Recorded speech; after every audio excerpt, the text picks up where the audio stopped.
The night shift customer who would not leave. I took the night shift because I needed the money and nobody else wanted to work those hours.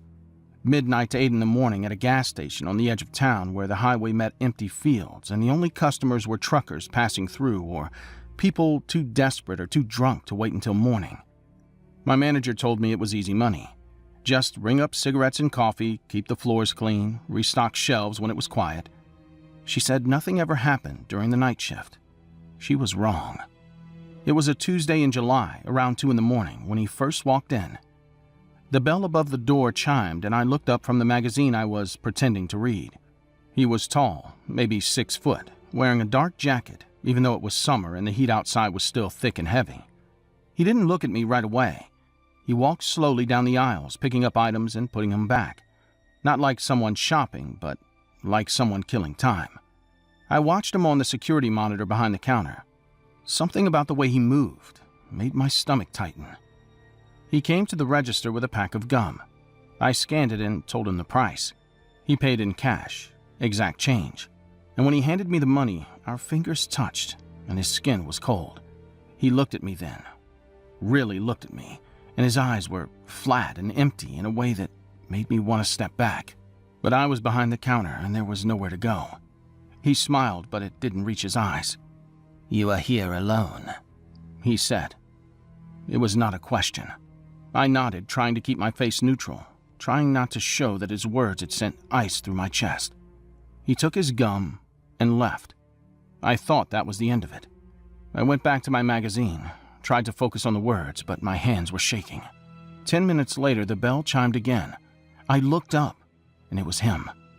He walked the same slow path through the aisles, touching things, moving things, watching me through the space between the shelves. This time he bought a bottle of water. Same routine, exact change. That same cold smile. "You should not be working alone," he said. "It is not safe." Then he left again. My heart was pounding. I pulled out my phone and thought about calling my manager or the police, but what would I say? A customer came in twice and said weird things. That didn't sound like enough. I told myself I was overreacting, that plenty of people come into gas stations in the middle of the night and act strange because they were tired or high or just awkward. But my gut was screaming that something was wrong. He came back a third time, 20 minutes later. This time he didn't buy anything. He just stood by the door looking at me. I pretended to be busy organizing lottery tickets behind the counter, but I could feel his eyes on me. The store was completely silent except for the hum of the refrigerators and the buzz of the fluorescent lights. After what felt like forever, he walked toward the counter. My hand moved toward the panic button under the register, the one my manager showed me on the first day of work and told me only to use in real emergencies. He leaned against the counter, too close, invading the space between us. "What time do you get off?" he asked. His voice was quiet, almost friendly, but there was something underneath it that made my skin crawl. I lied and said my coworker was coming in soon, that I was about to go home. He smiled again, that same empty smile. "No, they are not," he said. "I've been watching you. You are alone until 8. That is when I knew. This was not a weird customer. This was someone who had been planning something. Someone who had watched the gas station, figured out when I was alone, came back multiple times just to make sure. My hand was on the panic button now, but I hadn't pressed it yet. I didn't want to make him angry. I didn't know what he would do if I made him angry. He reached across the counter fast, faster than I expected, and grabbed my wrist. His grip was hard, painful. His fingers were digging into my skin. "Come outside with me," he said. His voice was still quiet, but there was no friendliness left in it now. Just command. Just threat. I pulled back, tried to twist my arm free, but he was strong, and he was leaning over the counter now, half his body across it, pulling me toward him. I screamed. I didn't think about it. I just opened my mouth and screamed as loud as I could, and with my free hand I slammed down on the panic button. The alarm went off instantly, a shrieking siren that filled the store, and red lights started flashing outside above the gas pumps. He let go of my wrist and stepped back, his face twisting with anger. He looked at the door, looked at me, looked at the cameras he must have known were recording everything. He ran. He turned and bolted out the door just as I heard the sirens in the distance, police responding to the panic alarm. I stood behind the counter, shaking so hard I thought my legs would give out. My wrist throbbed where he had grabbed me. The door was still swinging from where he had shoved it open. I could see his car peeling out in the parking lot, tires screeching, headlights disappearing down the highway. The police arrived 3 minutes later. They found me sitting on the floor behind the counter, crying, unable to stop shaking. They checked the security footage. It showed everything. Him coming in multiple times. Him watching me. Him grabbing me. Him trying to drag me toward the door. The officer who took my statement said I did everything right. He said the panic button probably saved my life. He said men like that don't just grab someone and let go. They have plans. They have intentions. And those intentions are never good. They never caught him. His car had fake plates. The security footage wasn't clear enough to get a good look at his face. He became another unsolved case. Another dangerous man out there somewhere, maybe trying the same thing with someone else, working another late shift at another gas station in another town. The thought of that makes me sick. The thought that he's still out there, still watching, still waiting for the right moment to grab someone who might not have a panic button, or might not scream loud enough, or might not be lucky enough to have police close by when the alarm goes off. I quit the next day. I couldn't go back to that store, couldn't stand behind that counter where he had grabbed me, couldn't look at that door without seeing him walk through it again and again. My manager was understanding. Said she'd have to quit too. She said she never should have scheduled someone alone on the night shift. But understanding did not pay my bills, and I needed another job, fast. I found work at a coffee shop that closed at 6 in the evening. No night shifts, no being alone, no empty parking lots and dark highways and men who smile with empty eyes. But even there, even during the day with coworkers around and customers lined up and sunlight streaming through the windows, I would still freeze up sometime when a tall man in a dark jacket would walk in. I'd still check the exits. I still kept my phone in my pocket with emergency services on speed dial. I still have nightmares where I feel his hand on my wrist and hear his voice telling me to come outside with him. The worst part wasn't what happened. The worst part was knowing how close I came to being a different kind of story. Not someone who fought back and survived, but someone who disappeared from a gas station in the middle of the night and was never seen again. A missing persons case with security footage as their last moments. Family members crying on the news. Searches that turned up nothing. I survived because I screamed and pressed a button, because police happened to be close enough to respond fast, because he decided running was better than staying.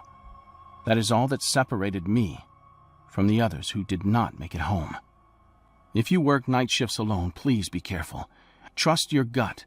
And when someone makes you uncomfortable, don't worry about being rude or overreacting. Press the panic button. Call the police, scream, do whatever you have to stay safe. Because there are people out there who watch and wait and plan, who see someone alone and vulnerable and decide that person is their next target. I was that target once. I got lucky. Not everyone does. Working the overnight shift at a hotel sounds easier than it actually is. Most people think you just sit at the front desk, check in a few late arrivals, maybe answer the phone once or twice, and spend the rest of the night watching movies or doing homework. But the reality is different. The reality is being alone in a building with dozens of rooms and hallways and stairwells, responsible for the safety of sleeping guests, with nobody to call if something goes wrong, except the police, who might take 10 or 15 minutes to arrive. That is a long time when you are alone with someone dangerous. It was a Thursday night in March when he first walked into the lobby. I was sitting at the front desk, going through emails when I heard the automatic doors slide open. I looked up and saw a man in his late 30s, average height, wearing jeans and a hoodie, hands in his pockets. He looked around the lobby slowly, taking in the layout, the cameras, the hallways that led to different wings of the hotel. Then he walked up to the desk. I asked if I could help him. He said he was thinking about getting a room but wanted to see what was available first. I pulled up the booking system and started going through options, showing him photos of different room types, explaining prices and amenities. He barely looked at the screen. He was looking past me, at the door behind the desk that led to the back offices, at the security monitor showing different hallways, at the keycard machine. After a few minutes, he said he would think about it and come back later. Then he left. Something about the interaction felt off, but I could not put my finger on what. He had not done anything threatening or strange. He just asked about rooms and left. But the way he looked around, the way he studied the lobby instead of the room options, made my stomach feel tight. I told myself I was being paranoid, that working alone at night was making me jumpy. I went back to my emails and tried to forget about it. 20 minutes later, the doors opened again. Same man, same hoodie. He walked in and headed straight for the hallway that led to the guest rooms. I called out to him, asked if he needed help finding something. He stopped and turned around, that same blank expression on his face. "Just looking for the vending machines," he said. I told him the vending machines were in the other hallway, pointed in the right direction. He nodded and walked the way I pointed, but slowly, looking into every alcove and doorway, like he was mapping the building in his head. He came back to the lobby 5 minutes later. No drink, no snacks, nothing to suggest he had actually used the vending machines. He walked past the desk without looking at me and went out the front doors. I watched him through the windows. He did not get into a car. He did not walk toward the parking lot. He just stood outside under the awning, looking at his phone, occasionally glancing back at the lobby. My hands were shaking now. I picked up the desk phone and almost called the police, but what would I say? A man came into the hotel twice and walked around? That did not sound like an emergency. I pulled out my cell phone instead and texted my manager, told her there was a suspicious person hanging around the lobby. She responded immediately. "Lock yourself in the back office if you feel unsafe. Call the police if he tries anything. I will be there in 20 minutes. I felt a tiny bit of relief knowing she was on her way, but 20 minutes suddenly felt like forever. I kept watching the man through the windows. He was still there, still looking at his phone, still glancing at the lobby. Then he put his phone away and walked back inside. This time he did not come to the desk. He walked straight toward the hallway that led to the employee areas, the places guests are not supposed to go. I stood up fast, my heart pounding. "Sir, you cannot go back there. That is staff only." He stopped and looked at me, and for the first time his expression changed. He smiled, but it was not a friendly smile. It was cold and knowing, like he was testing me, seeing what I would do. "I am just looking for the bathroom," he said. I pointed to the guest bathroom on the other side of the lobby, my voice shaking. He stood there for a moment longer, still smiling, then walked slowly toward the bathroom. I did not take my eyes off him. He went inside and I heard the lock click. I grabbed the office phone and dialed the police. I told the dispatcher there was a man repeatedly entering the hotel, trying to access restricted areas, making me feel unsafe. She asked if he had threatened me or tried to hurt me. I said no, but that something was very wrong, that I was alone and scared. She said she would send officers immediately. I thanked her and hung up, my whole body shaking. The bathroom door opened. He walked out slowly, looking directly at me. No pretense now of being a confused guest.